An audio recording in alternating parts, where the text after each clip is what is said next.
দুইজন মানুষের কথা চিন্তা করো, দুজন একে অপরের সাথে কম্পিটিশন লাগছে, খাবার কম্পিটিশন। তো একজন যখন খাইতেছে, শুরুটা করলো অনেক সুন্দরভাবে, অনেক বেশি বেশি খাইলো, কিন্তু পরবর্তীতে দেখা গেল যে তার যে এনার্জি সেটা আর নাই খাওয়ার, সব কিছু উইক হয়ে গেছে, দুর্বল হয়ে গেছে, সে আর খাইতে পারতেছে না। অপরদিকে সেকেন্ড যে পার্সনটা, সে শুরুতে ভালো করে শুরু করতে পারে নাই, তার শুরুতে অনেক প্রবলেম হয়েছে, অনেক উইক লাগছে, কিন্তু পরবর্তীতে সে আবার বেটার ফিল করে অনেক বেশি বেশি খাইতে পারছে।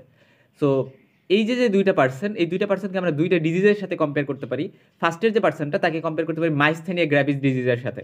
এটাতে যেটা হয় যে শুরুর দিকে ঠিকঠাক আছে, বাট যখন সে বেশি বেশি অ্যাক্টিভিটি করতেছে, হাঁটাচলা করতেছে, তখন দেখা গেছে তার অনেক বেশি উইকনেস হচ্ছে। অপরদিকে অন্য একটা পার্সন, সেকেন্ড যে পার্সনটা, দেখা যায় যে শুরুতে প্রক্সিমাল মাসেলগুলো একটু উইক হয়ে যায়, কিন্তু পরবর্তীতে যায় সে কিন্তু অ্যাক্টিভিটির সাথে বেটার ফিল করে। সো একটা অপরটার কিছুটা অপোজিট বলা যায় কিন্তু, এবং দুইটাই কিন্তু অটো ইমিউন ডিজিজ।